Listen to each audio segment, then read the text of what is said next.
వందనాలమ్మా.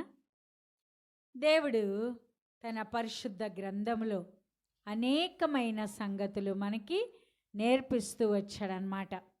ఏ రీతిగా నేర్పిస్తూ వచ్చాడంటే, నీతిమంతులుగా ఉండే మనం ఎలా ఉండాలి, నీతిమంతులుగా మనం ఉండాలంటే దేవుని సన్నిధిలో ఒక అడుగు వేయడం మనం నేర్చుకోవాలి.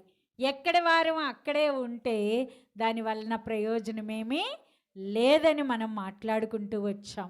మొట్టమొదటి అడుగు దేవుని పిల్లలు ఏంటి, ఏమని చెప్పాం? మొట్టమొదటి అడుగు పేరేంటి? ప్రేమ. దేవుని ప్రేమ మనలో ఉండాలి. ఆయన మనల్ని ఎల్లప్పుడూ ప్రేమించేవాడిగా ఉన్నాడు. మనం కూడా ఆ రీతి అయిన ప్రేమను మనం నేర్చుకోవాలి.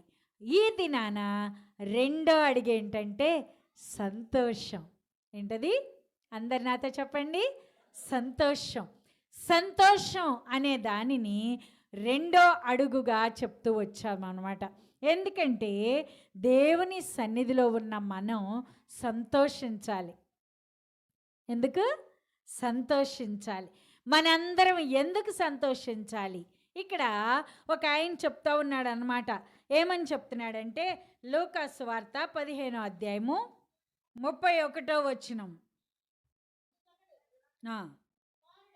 నా కుమారుడా, నీవెల్లప్పుడు నాతో కూడా ఉన్నావు, నావన్నీయు నీవి మనము సంతోషపడి ఆనందించుట యుక్తమే. ఇక్కడ చెప్తున్నాడు అనమాట, మనం అందరం సంతోషించాలి అని చెప్తున్నాడు. ఎవరు సంతోషించాలంట? మనందరం సంతోషించాలి. ఎందుకు సంతోషించాలి? ఎందుకు ఆనందించాలి? ఇక్కడ ఒక తండ్రి తన కుమారుడితో చెప్తున్నాడు అనమాట, అయ్యా మనం సంతోషించాలి అని చెప్తున్నాడు. ఆ పైన అదే తండ్రి తన పనివారితో చెప్తున్నాడు అనమాట. ఏమని చెప్తున్నాడో చూడండి. 21వ వచనం.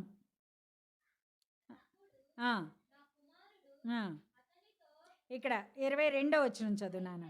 అయితే తండ్రి తన దాసులను చూసి ప్రశస్త వస్త్రము త్వరగా తెచ్చి వీనికి కట్టి, వీని చేతికి ఉంగరము పెట్టి, పాదములకు చెప్పులు తొడిగించి, క్రొవ్విన దూడను తెచ్చి వధించుడి, మనము తిని సంతోషపడుదుము. ఏం చేయాలంట? మనం తిని సంతోషపడాలి. మనం తినాలి, సంతోషించాలి. ఇక్కడ తన తండ్రి ఒక తండ్రి తన కుమారుడు పొరుగు దేశానికి వెళ్ళి, మనం అనేక సార్లు విన్నాం, పొరుగు దేశానికి వెళ్ళి తనకున్న ఆస్తిపాస్తులన్నీ కూడా పాడు చేసుకుని, తను తీసుకెళ్ళి అన్నీ కూడా పాడు చేసుకుని, అటు ఇటు చూసి కూలివానిగానైనా పనిలో జాయిన్ అవ్వాలి అని ఆలోచించి ఎవరి దగ్గరికి వెళ్ళాడంటే, ఒక పందులు మేపే వ్యక్తి దగ్గరికి వెళ్ళాడు. ఆ పందులు మేపే వ్యక్తి చక్కగా పందులనైతే మేపమంటున్నాడు, కానీ కడుపు నిండా అన్నం మాత్రం పెట్టట్లేదు, కడుపు నిండా ఆహారం పెట్టట్లేదు. అందుకని ఆయన ఎంతో వేదనతో, బాధతో, ఎంతో ఇలా అనుకుంటున్నాడన్నమాట, అబ్బా నాకైతే ఆకలి ఇంకా వేస్తుంది, ఏం తింటే బాగుండు, పందులు పొట్టైనా తింటే బాగుండు అనుకున్నాడు. కానీ అంతలోనే ఎవరు గుర్తొచ్చారు? తన తండ్రి గుర్తుకొచ్చాడు. తన తండ్రి ఇంట్లో అనేక మంది పనివారు ఉన్నారు, అనేక మందికి కూలిస్తూ ఉన్నాడు, అనేక మందికి భోజనం పెడతా ఉన్నాడు, అనేక మందికి బట్టలు ఇస్తూ ఉన్నాడు. తన తండ్రి ఇల్లు ఎలా ఉందంటమ్మా? సంతోషంగా ఉంది. చాలామంది గృహాలలో సంతోషంగా ఉంటారు, చాలామంది సంతోషంగా ఉంటారు, కానీ ఆ సంతోషం అంతలోనే ఏమైపోద్ది? మాయమైపోద్ది. కానీ ఈ సంతోషం ఎల్లప్పుడూ నిలిచి ఉండేది. కుమారుడు ఇంట నుండి బయటికి వెళ్ళినప్పుడు తన తండ్రి ఇల్లు ఎలా ఉందమ్మా? సంతోషంగా ఉంది. మరలా తిరిగి కుమారుడు కొన్ని సంవత్సరాల తర్వాత వచ్చినప్పుడు కూడా ఆ గృహం ఎలా ఉంది? మాట్లాడాలి. ఎలా ఉంది? సంతోషంతో నింపబడి ఉంది. దేవుడున్న కుటుంబాలలో సంతోషం ఉంటుంది. చాలామంది సంతోషంగా, చాలామంది రకరకాల ఆలోచనలు చేస్తారన్నమాట. మేము చాలా సంతోషంగా ఉండాలి, మా గృహం చాలా సంతోషంగా ఉండాలి, మేము ఎల్లప్పుడూ సంతోషంగా ఉండాలని. అటన్నిటికీ కారణం ఈ లోకంలో ఆలోచించేది ఏంటంటే ధనం. మాకు డబ్బు ఉంటే చాలా సంతోషం ఉంటుంది. చిన్న పిల్లల దగ్గరికి వెళ్ళి మనం అడిగితే వాళ్ళు కూడా అదే చెప్తారు. కాలేజీ చదివే వాళ్ళ దగ్గరికి వెళ్ళి మనం అడిగితే వాళ్ళు కూడా అదే చెప్తారు. ఒక 40 సంవత్సరాలు ఉన్న వ్యక్తి దగ్గరికి వెళ్తే అతను కూడా అదే చెప్తాడు, డబ్బులుంటే చాలా సంతోషం ఉంటుందంటారు. మరి వృద్ధాప్యంలోకి వెళ్ళి అడిగితే ఆ 60 సంవత్సరాలు లేకపోతే 80 సంవత్సరాల వాళ్ళని మనం అడిగితే వాళ్ళు కూడా కొన్నిసార్లు అదే చెప్తారు. ఏముంటే సంతోషం ఉంటుందంట? డబ్బులుంటే చాలా సంతోషం ఉంటుంది. కొంతమంది అనుకుంటారు, అబ్బా డబ్బులున్నాయి నా దగ్గర, ఒక మెత్తని పరుపుతో సహా ఒక మంచి పెద్ద మంచం కొనుక్కున్నాం అనుకోండి, చాలా బాగా నిద్ర వస్తుంది అనుకుంటారు. ఒకసారి ఆలోచించండి. ఒక 50,000 రూపాయలతో పెద్ద మంచం కొనుక్కున్నారు, ఓ 10-15 వేల రూపాయలతో మంచి పరుపు కొనుక్కున్నారు, దాని మీదే పడుకున్నారు. నిద్ర వస్తుందా? నిద్ర వస్తుందా? డబ్బు ఉంది, మంచం కొనుక్కున్నారు, పరుపు కొనుక్కున్నారు, నిద్ర వస్తుందా? రావట్లేదు. కారణం డబ్బు సంతోషాన్ని ఇవ్వలేదు. మంచం సంతోషాన్ని ఇవ్వదు, పరుపు సంతోషాన్ని ఇవ్వదు. మరి ఈ పరుపు సంతోషం ఇవ్వలేదు, సరే అనుకున్నారు, చక్కగా బిర్యానీ చేసుకున్నారండి. దమ్ము బిర్యానీ తింటే చాలా సంతోషం, చాలా సంతోషం. బిర్యానీ వండుకున్నప్పుడు పిల్లలైతే గిరా ఎప్పుడు ఉడుకుద్ది, ఎప్పుడు మనం తిందాం అన్నట్టుగా, కొంచెం పెద్దోళ్ళు, కుర్రోళ్ళు, ఇలాగా యవనస్తులు చాలా సంతోషపడుతూ ఉంటారు. అబ్బా ఈ బిర్యానీ తిని చాలా సంతోషంగా ఉండాలి. అదే వృద్ధాప్యంలో ఉన్నామైతే మా కోడలు ఇంకా తొందరగా చేయట్లేదేంటి, మంచి వాసన వస్తుంది, చాలా గుమగుమలాడుతుంది అనుకుంటారు. సరే బిర్యానీ తింటారు. చిన్నపిల్లలకేమో అరగలేదని వాంతులు అవుతాయి. బాగా వృద్ధాప్యంలో ఉన్న వాళ్ళు తింటే ఏమవుతుంది? మోషన్స్ అవుతాయి. కారణం ఏంటి? అరిగించుకునే శక్తిని, ఆరోగ్యాన్ని ఎవరివ్వాలి? దేవుడివ్వాలి. నువ్వు తినేది అరగాలి అంటే, నువ్వు తినేది నీకు శక్తినివ్వాలి అంటే ఎవరివ్వాలి ఆరోగ్యాన్నమ్మా? దేవుడివ్వాలి. దేవుడి ఆరోగ్యం ఇవ్వకుండా నువ్వు మంచి ఆహార పదార్థాలు కొనుక్కున్నా నీ గృహంలో సంతోషం ఉండదు. ఈ కరోనా వచ్చినప్పుడు మనందరం చూసాం. అబ్బా ఇంకేముంది, ఒక ఆయన పెడతా ఉంటాడనమాట, మీరు అవి తినండి, ఈ తినండి, రకరకాలు నానబెట్టుకొని తినండి అని చెప్తాడు. ఇంకొక ఆయన అంటాడు, వాటితోనే మీరు సరిపెట్టుకోబాకండి, చికెను, మటను ఇట్లాంటి మంచి ఆహార పదార్థాలు మీరు తీసుకోండి అన్నారు. ఓకే, అది కూడా బాగుంది. ఇంకొక ఆయన చెప్పాడనమాట, జీడిపప్పు, బాదం పప్పు, పిస్తా పప్పు, ఇంకా రకరకాల పప్పులు మీరు తినండి అన్నారు. డబ్బులున్న వాళ్ళందరూ అన్ని రకాల ఆహార పదార్థాలు కొనుక్కుని తిన్నారు. మాంసం తినలేదా? ఈ బాదం పప్పులు, జీడిపప్పులు తినలేదా? అయినా డబ్బున్న వాళ్ళే ఎక్కువ మంది చనిపోయారు. నిన్ను నన్ను ఆరోగ్యంగా ఉంచాడంటే దేవుడు, నిన్ను నన్ను సంతోషంగా ఉంచాడంటే ఈ యొక్క క్రిస్మస్ ఆనందాలలో మనందరం పాలు పొందటానికి మనల్ని ఉంచాడంటే ఏమిచ్చారు? మీరు ఏమిచ్చారు? దేవుడు ఇచ్చిన ఆరోగ్యం. డబ్బుంటే ఈ సంతోషం రాదమ్మా, డబ్బుంటే ఈ సంతోషం రాదు. ఎవరు కావాలి అంటే దేవుణ్ణి సంపాదించుకోవాలి. నీకు డబ్బు ఉందని మంచం కొనుక్కున్నావు, కానీ ఏం రావట్లేదు? నిద్ర రావట్లేదు. నీకు డబ్బు ఉందని ఆహారం తింటున్నావు, ఏం రావట్లేదు? ఆరోగ్యం రావట్లేదు. వీటన్నిటికీ కారణం డబ్బు కాదు. ఎవరు? దేవుడు. నీకొక వ్యాధి రాకుండా నిన్ను కాపాడుతున్నాడంటే, నీలో సంతోషం ఉంచాలంటే ఎవరిని ఆశ్రయించాలి? దేవుణ్ణి ఆశ్రయించాలి. దేవుని పాదాలు పట్టుకోవాలి. అందుకేనమ్మా దేవుడి దగ్గరికి అనేక మంది వచ్చేది. దేవుని మందిరం దేవుడు స్వస్థపరిచే వైద్యశాల కాదు, కానీ స్వస్థపరిచి నిన్ను ఎక్కడికి తీసుకెళ్తాడు? పరలోక రాజ్యానికి తీసుకెళ్తాడు. ఇది హాస్పిటల్ కాదు. హాస్పిటల్ అయితే డాక్టర్ ఏమని చెప్తాడంటే, నీకు వైద్యం చేసిన తర్వాత దేవుని దయ చివరిలో చెప్తూ ఉంటాడనమాట. మీరు ₹1,00,00,000 ఇస్తానన్నా ఆ ప్రాణాన్ని కాపాడాల్సింది ఎవరు? దేవుడు. మీరు ₹1,00,00,000 ఇచ్చినంత మాత్రాన ఆ ప్రాణాన్ని నేను నిలబెడతానని ఏ డాక్టర్ కూడా మనతో చెప్పడనమాట. ఇక్కడ తండ్రి తన కుమారుణ్ణి చూసి అంటున్నాడు, సంతోషించండి. ఈ తండ్రి ఇంట్లో ఏముందంట? సంతోషం ఉంది. దేవుడున్న గృహంలో సంతోషం ఉంటుంది. నువ్వు దేవుణ్ణి కలిగి ఉంటే నీకు డబ్బు అవసరం కాదు. డబ్బుకి నీకు ఏ సమయానికి ఏం కావాలో అవన్నీ కూడా దేవుడే ఇస్తాడు. చాలామంది ప్రియమైన సహోదరుడా సహోదరి, చాలామంది డబ్బే మాకు, అబ్బా డబ్బు లేకపోతే మేము ఏం చేస్తామండి, మేమేం చేయగలమండి, మాకు డబ్బులు లేవండి అంటారు.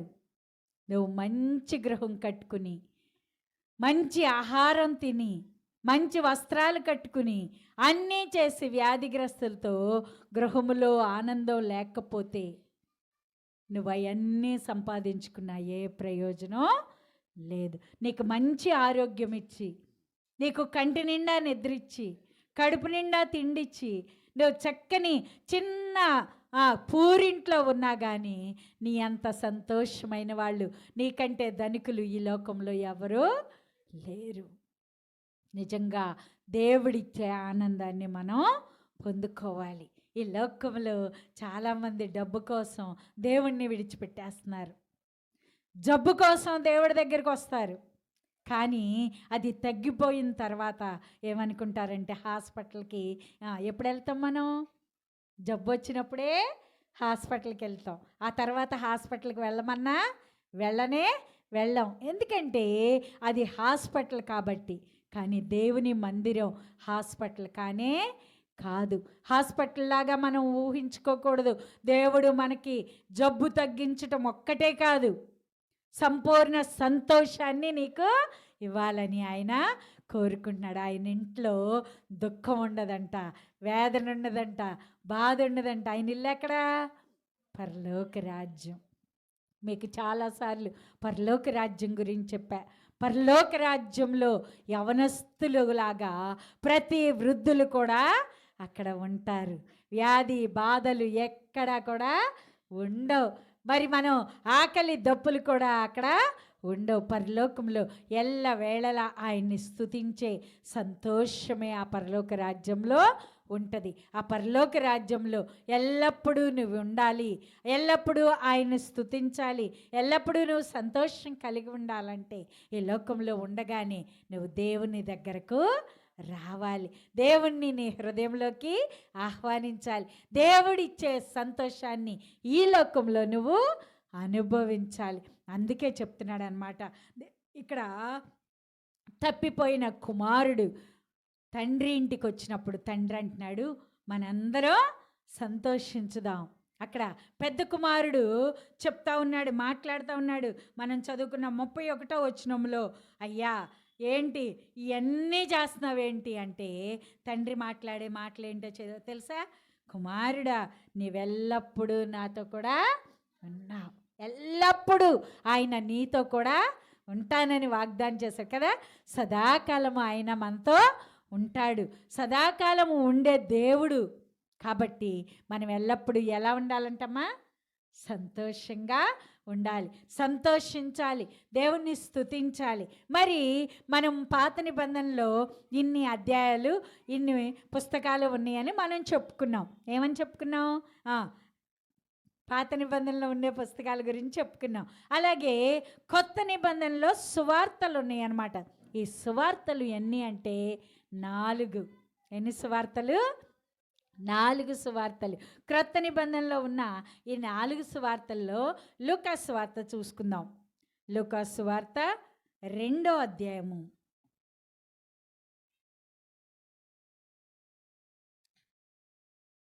లూకా సువార్త 2వ అధ్యాయము. ఇక్కడ కూడా సంతోషించమని చెప్తూ ఉన్నారు. సంతోషించాలి. దేని గురించి మనం సంతోషించాలి అంటే ఈ 2వ అధ్యాయం 10వ వచనంలో దూత మాట్లాడుతూ ఉందన్నమాట. ఏమని మాట్లాడుతుంది చూడండి.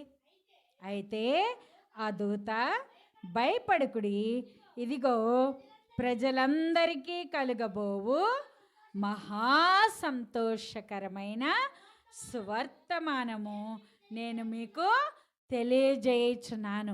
ఇక్కడ దూత చెప్తా ఉందన్నమాట. ఏ వార్త చెప్తుందంట? సంతోషకరమైన వార్త. అంటే మనం దూతతో కలిసి సంతోషించాలని దూత కోరుకుంటా ఉంది. నేను మీతో చెప్తున్నాను ఏమనంటే సంతోషకరమైన సువార్త, సంతోషకరమైన మాట, సంతోషకరమైన మీకు తెలియజేస్తున్నాను అని చెప్తుంది అన్నమాట. ఆ మాట ఏంటి? దాని కింద చదువునాను. ఆరో వచనం తిన్నగా చదువు. బెత్లెహేమ్ అనబడిన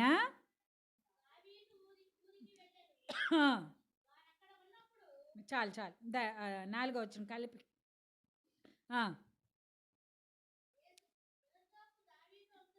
యేసేపు దావీదు వంశంలోను గోత్రంలోను పుట్టినవాడు గనుక భార్యగా ప్రదానము చేయబడి గర్భవతి ఉండిన మరియతో కూడా గలిలయలోని నజరేతను నుండి యూదయలోని బెత్లెహేమ్ అనబడిన దావీదు ఊరికి వెళ్ళాను. ఇక్కడ ఒక కుటుంబం ఉంది, మనకు తెలుసు, చక్కగా మనం చెప్పుకుంటూ వస్తున్నాం. మరియమ్మ యోసేపులు ఏ ఊరి నుండి ఏ ఊరికి వెళ్ళారంట? నజరేత్ నుండి బెత్లెహేమ్కి వెళ్ళారు. ఆ వెళ్ళిన కారణం ఏంటంటే అక్కడ ప్రజా సంఖ్య రాయబడుతుంది. అంటే మనం ఇప్పట్లో రేషన్ కార్డు, ఆధార్ కార్డు అంటున్నాం కదా. ఈ రేషన్ కార్డులో నువ్వు ఉన్నావు, ఆధార్ కార్డులో నువ్వు ఉన్నావు అంటే టీవీలో చెప్తూ ఉంటాడనమాట. మన దేశంలో ఎంత జనాభా ఉంది అని చెప్తూ ఉంటాడు. ఈ జనాభా లెక్క ఎక్కడ స్టార్ట్ అయ్యింది మొట్టమొదటిగా అంటే ఈ యొక్క పట్టణంలోనే స్టార్ట్ అయింది. మొట్టమొదటి ప్రజాసంఖ్య రాసిన లిస్టులో ఎవరున్నారు? మొట్టమొదటి దేవుడు ఉన్నాడు, యేసయ్య ఉన్నాడు అనమాట.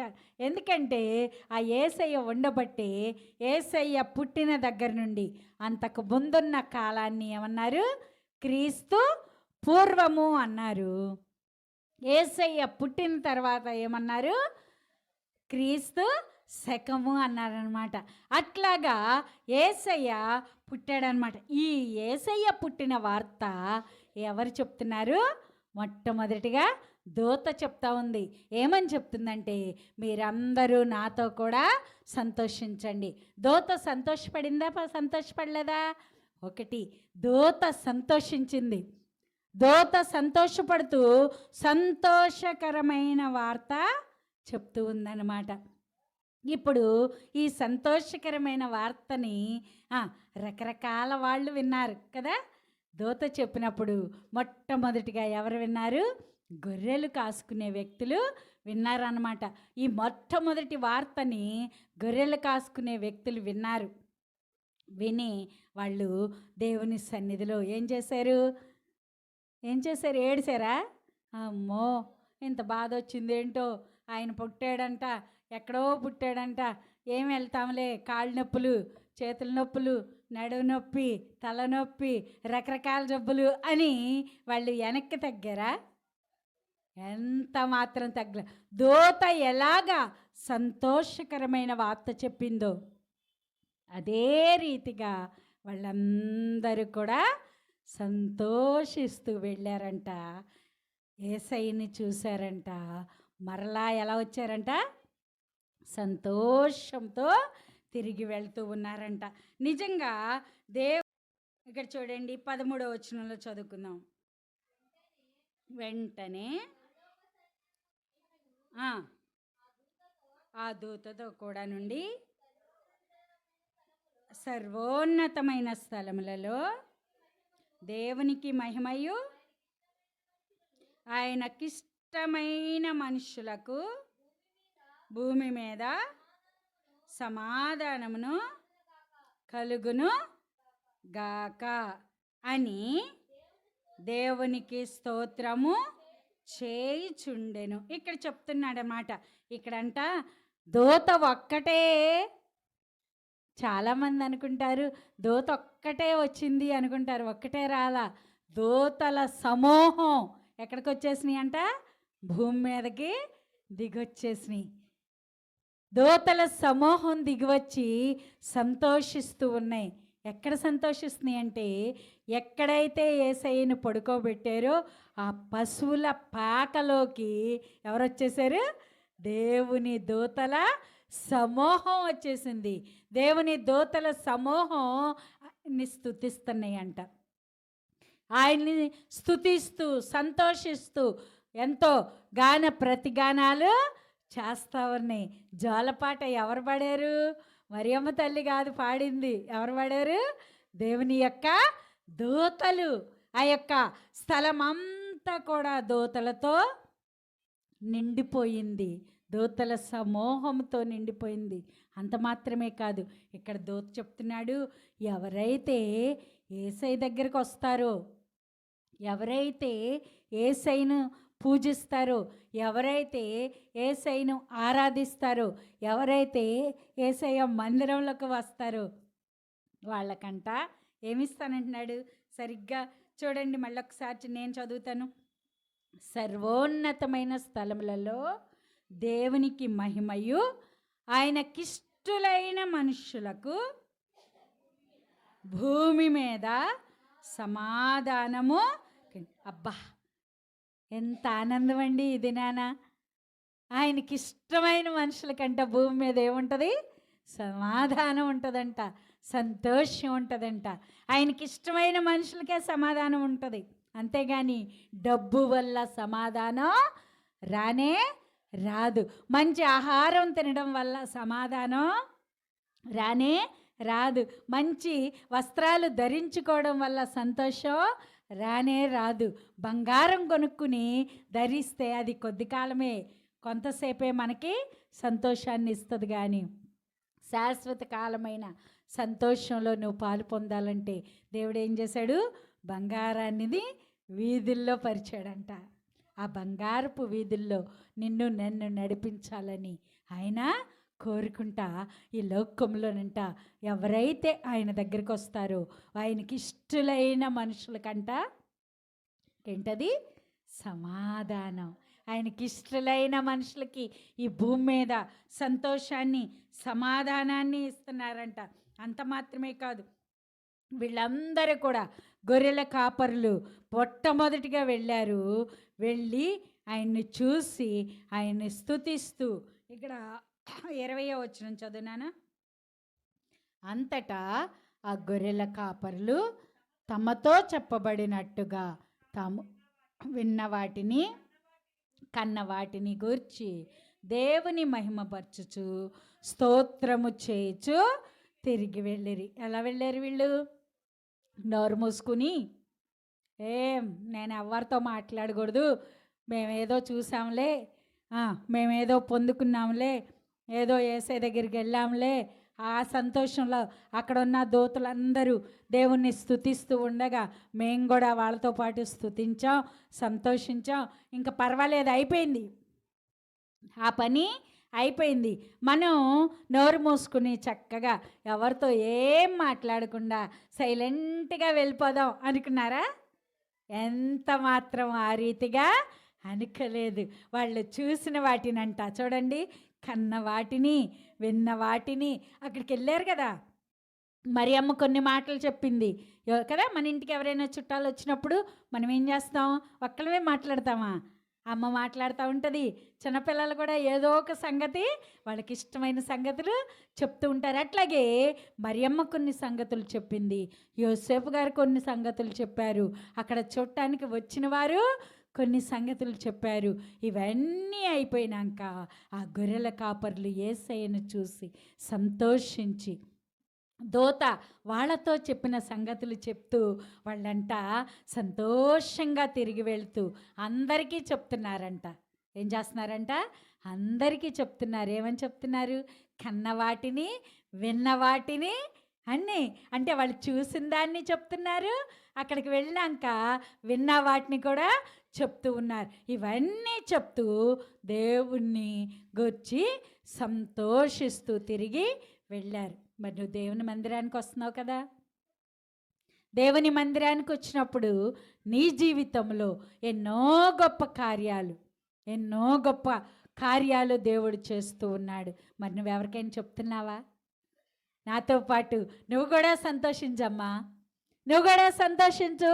ఇదిగో ఈ సంవత్సర కాలంలో దేవుడు నాకు ఇన్ని మేలులు చేశాడు, ఇన్ని కార్యాలు చేశాడు. నేను దేవుని దగ్గరికి వెళ్ళిన తర్వాత ఇలాంటి కార్యాలు నేను చూశాను. దేవుని ఇంటికి వచ్చిన తర్వాత ఇలాంటి కార్యాలు నేను చూశాను. నా జీవితంలో ఇలా జరిగిందమ్మా అని నువ్వెవరికైనా చెప్తున్నావా? నువ్వు చెప్తే నువ్వు సంతోషిస్తున్నావు దేవునిలో. నువ్వు చెప్పకుండా మోగదానిలాగా ఉంటే, ఒకసారి విన్నాం కదా, మోగదయ్యం పట్టుకుంటుందంట కొంతమందిని. మోగవారిలాగా మనం ఉంటే ఎవరికి ఏ మేలు కలగదు. గొర్రెల కాపర్లు మోగవారిలాగా లేరు. ఏం చేశారు? వాళ్ళు చూసిన వాటిని చెప్తూ వచ్చారు, విన్న వాటిని చెప్తూ వచ్చారు, సంతోషిస్తూ దేవుణ్ణి స్తుతిస్తూ దారి మార్గంలో వాళ్ళు ఎక్కడికైతే వెళ్ళారు,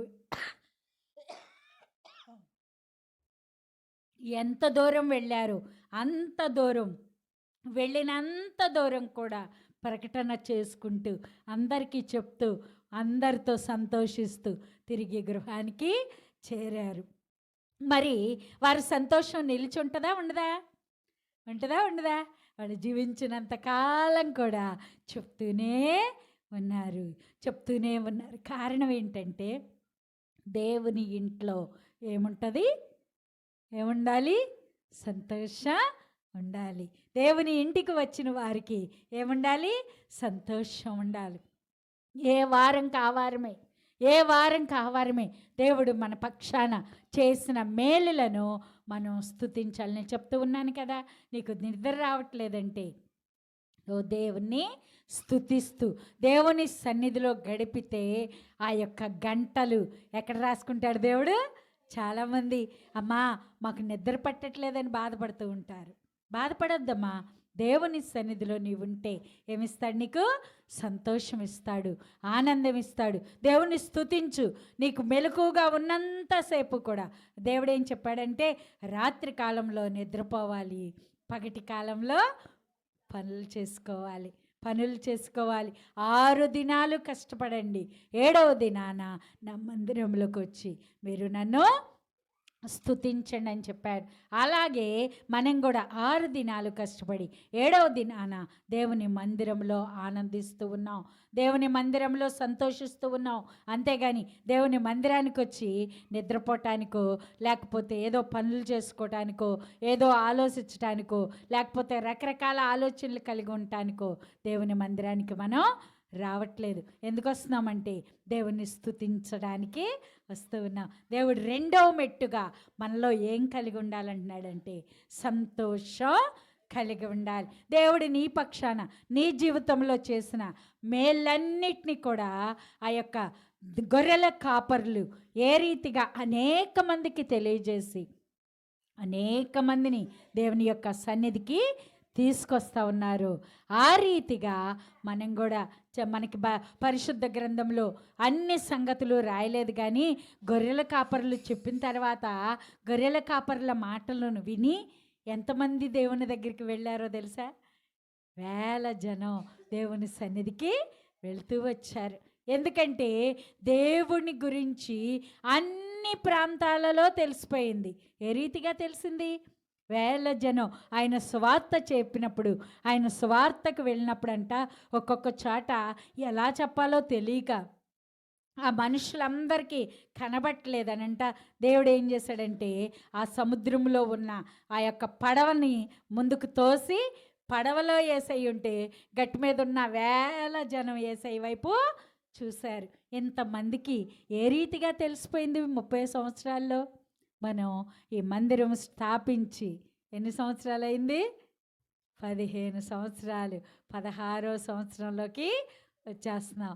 మరి ఇన్ని సంవత్సరాల్లో ఇక్కడ మందిరం ఉందని ఊరందరికీ తెలుసా?